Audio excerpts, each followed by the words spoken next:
of this is, it's a lot about how you open, right? This foundations, good foundations. So I'm going to open this shape, my tall, narrow shape, by continually supporting it with my throwing hand. This is what we were doing last week, Jen. And I'm gonna start opening like this. I'm gonna go down gradually. The way that I generally open big things that have a lot, because this is really tall and narrow and I don't have the strength of my thumb on the inside, I'll go with my thumb as far as I can, but really I have to open with this hand. So I'll lead with my center finger and let these fingers kind of finish the open. So it looks like a little stair step inside while I'm opening so that I don't have to do it all at once, right? As I open, I'm not just pushing down, I'm pushing slightly into my centering hand, ever so slightly. That's where I'm like anchoring the pressure. So there's pushing forward slightly with this hand, with my left hand, and kind of pushing down against that hand as I open. Now, this takes a fair amount of confidence because you can't see it, right? You can't see what you're doing. So you have to be really, really, pay a lot of attention to your fingertips, pay a lot of attention to the clay. I find when I do this, I don't even look because looking is distracting to me. So it's really, I'm just paying attention to my hands. All right, now that I'm a bit wider, what I'm gonna do is I'm gonna compress the clay here at the bottom to get the wall to be more even so that it's just as thick as it is on the top. So there's a consistent opening, there's a consistent wall. And my fingers just like this. And then to really finish the opening on the inside, and you're not gonna be able to see this, but my hand is gonna go inside and I'm gonna tuck my fingers underneath and create a shelf on the interior of the form. So I'm gonna get it down to about this thin at the base for my first pull, right? So that's about half of the thickness of this wall. So it's gonna be 1/4 inch thick down at the bottom. As I push out with my fingers, I'm pushing in on the wall with my whole hand. And it's not just pressure from my palm into the wall, I'm also extending that pressure through my thumb and holding the rim closed while I do it. Because my hand on the inside wants to open it. All right, there you go. So if you want to kind of look inside, you can see it a bit. See? I'll share this video, but I didn't do a good job. Moving. It's okay. You see there's a little shelf inside, down at the bottom? Against my palm, and I'm going to throw it basically inside out, where the part that I'm lifting is on the inside, and I'm pushing forward and into the pot with my centering hand on the outside, and I'm going to lift through it. Just be mindful, and it might feel really awkward. You need to keep this arm up. You can't keep this arm down and do this. You're not gonna have any strength in your wrist. You're gonna hurt your wrist, in fact. So it might feel really weird, but like stick your elbow straight out and have this be a right angle from your body. So here I am, and I'm gonna lift. So what I'm doing, if you wanna come take a look and see what it looks like now. You see that? So there's a massive thickness of clay up here, but the wall beneath is starting to get thinner. So as I go, I'm really feeling against here, but also my fingertips here are still constraining. So I'm squeezing and pushing the wall together. So first pull,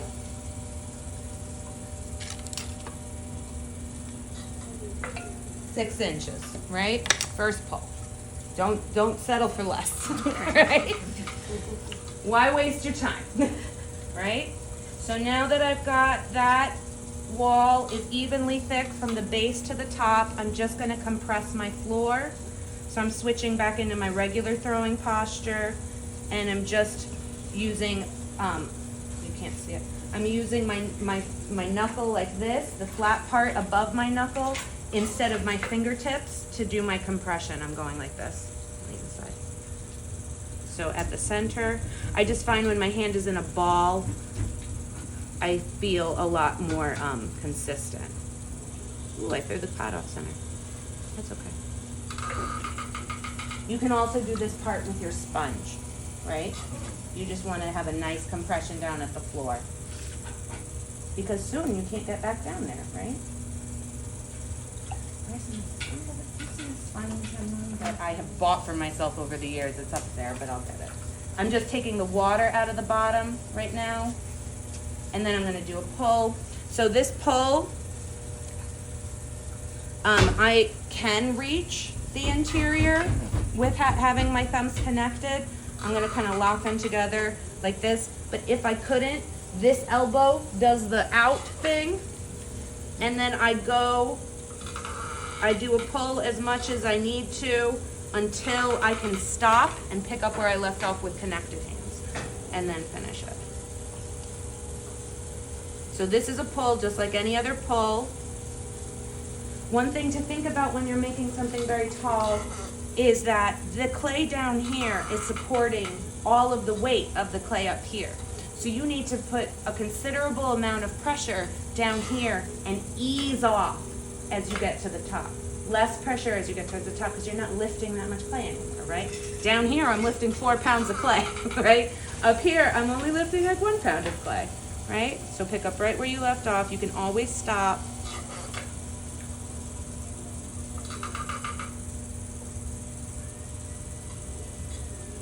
Where's that beautiful ruler of mine? Hole number 2, 8 inches. Right? So it's grown only 2 inches, but I'm moving that clay from down there up. So what's happening now, because I was pulling really fast and going and yammering on, is that the piece is slightly off center. It's mostly just an inconsistency. So I have to put the piece back on center before I keep working with it. And the way that you'll do that is with either your rib, you could do it with your fingers, but a rib is really helpful here. And on the interior, I'm going to be using the flat part of my hand. And I'm just gonna hold the thickness, hold each section till it starts to become centered again. And so I'm just going up gradually in rings. Let's see what that does. You're going to be throwing your pot off center constantly when you're making big work. And you just have to stop and correct every so often, you know? Don't let it get too far away. Don't keep working if the pot's off center. Stop, correct it, because anything that you ignore is the problem will only grow. It's only gonna get more off center. It's gonna be once you start shaping, it's gonna be even harder to put it back on center. So try to do everything when the piece is like this. And then when you're opening, if it becomes off center, then stop as you're going, you know? All right, I'm gonna do another pull through here. But what haven't I done in the last 2 pulls? Add water. Well, no water. There's plenty of water in this clay. Plenty of water. It's confidence. The clay is so plastic right now. It's so soft.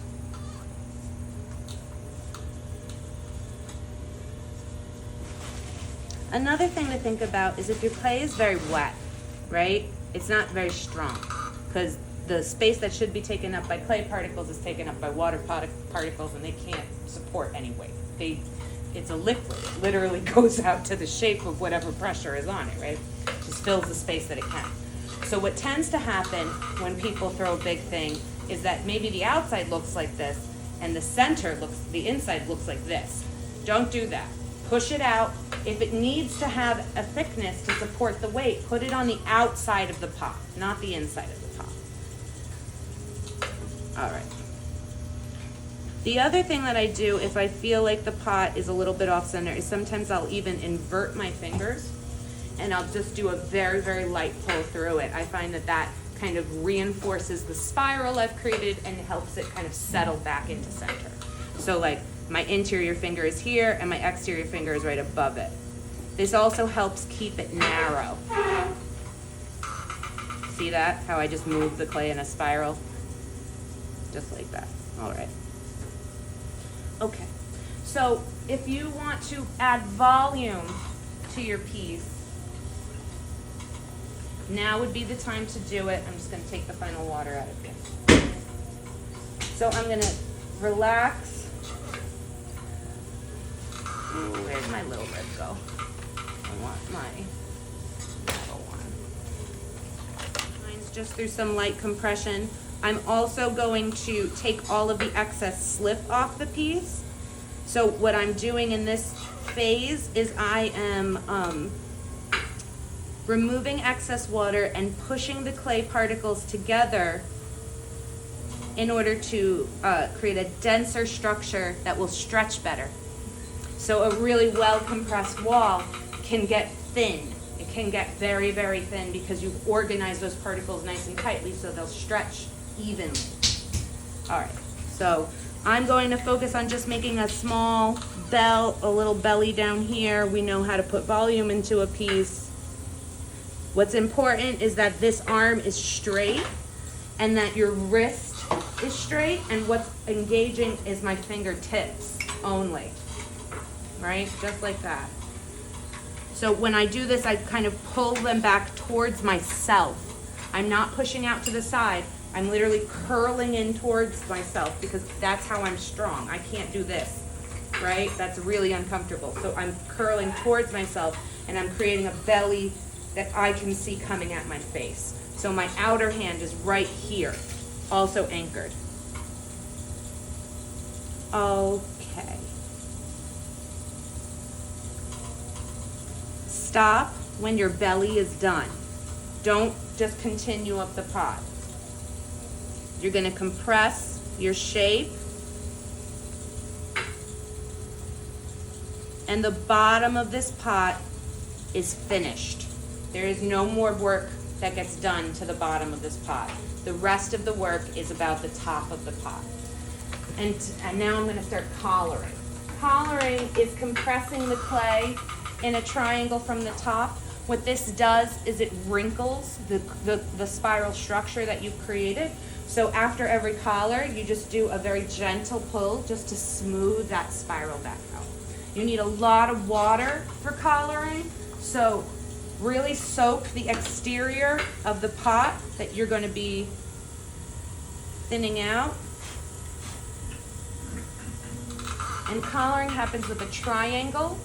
So on the back side where I am, my thumbs are going to be pushing in, and on the front side towards you, it's going to be my center finger reinforced by my pointers. So I'm going to start below where I want the shoulder to be because that's where it's going to start to go in. Collaring is gradual. It doesn't happen very quickly. So don't try to do the whole thing at once. And hold it and let your fingers extend all the way through the pot. Unless you want to open the neck back up at the top. Then you can ease off, right? But you want to start below where you want to be and squeeze up and ease off when you're done. The other thing and so I'm just going to do this pull. Now, this is the same kind of pull that I was talking about before where my interior hand is lower than my exterior hand because that's going to help it get narrow. What's actually happening is so if this is the clay wall, right, like this finger is underneath and I'm pushing in over the pad of my finger and I'm moving in. This finger is supporting and lifting from the inside. So my finger is right there. My outside finger is here. See that? Does that make sense?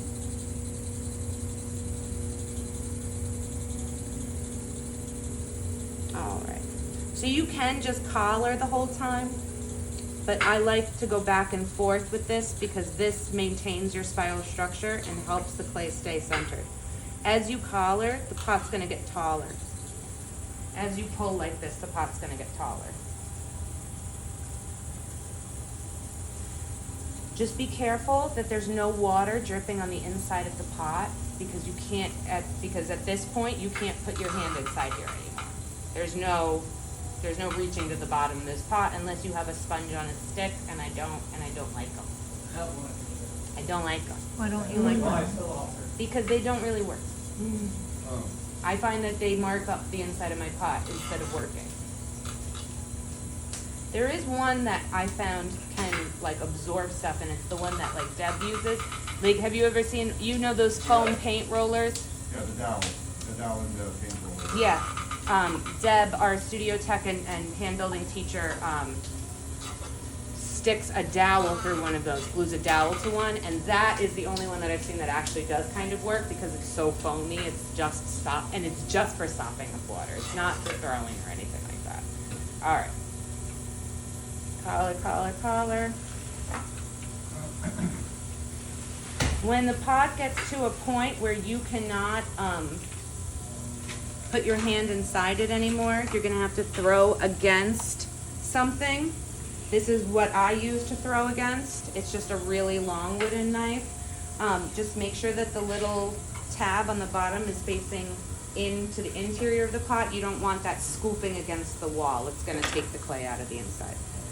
So here's my hand. So just hold it really steadily, anchor your elbow, like get right up on top of it, all of these uncomfortable postures.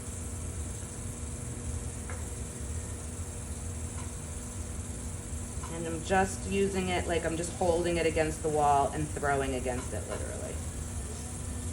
So collaring, I said, is wrinkling the clay. That's all gonna come out on the rim. So you can see how uneven my rim is. One side is a lot taller than the other, and that's because of the collaring, that's because of the wrinkling.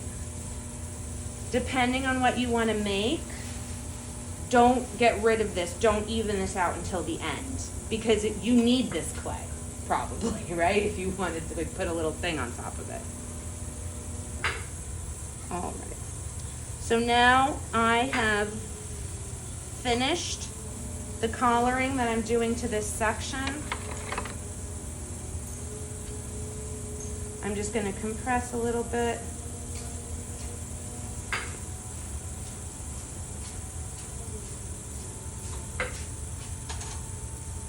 Recenter a bit. And now this is gonna get thrown as its own pot, right? This is, now I'm working up the pot as I go. So I can keep throwing this and thin it out more, give it more height if I wanted. If you are doing this at this phase and your clay is extremely wet, you've had to use water at some point, like to rehydrate at a certain section, what you're gonna do is you're gonna torque this, and that means twist. You're gonna twist this as you throw it. The neck is gonna twist. So if you need to, stop, like throw this on a bat, stop, put it over near the fan for a while to firm up, or get the hair dryer from the tool room and heat it up. Okay. That'll firm it up too. I'm almost torquing it, but that's because I'm trying to throw really fast. All right.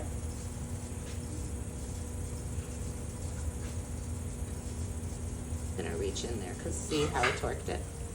So I've got to make it wider. If you do torque it, reach back inside, and just like we were talking about recentering the pot, hold it level by level to recenter it. Oh, you know what else I think I had? I think I had an air bubble that I popped. So I have a weak spot in the clay because it's too thin. That's okay. Okay. All right.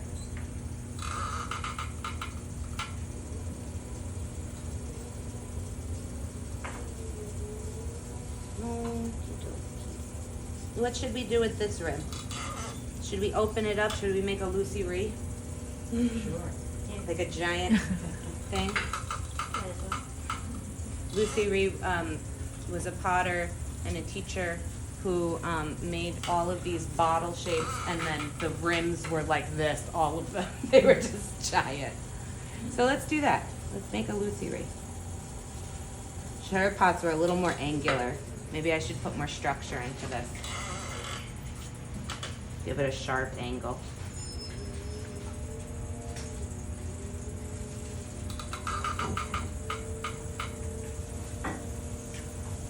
I spent all that time collaring for nothing. No, that's not true.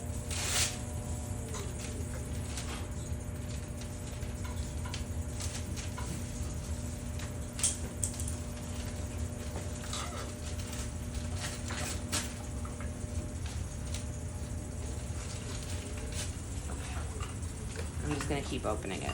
You guys know how to do this.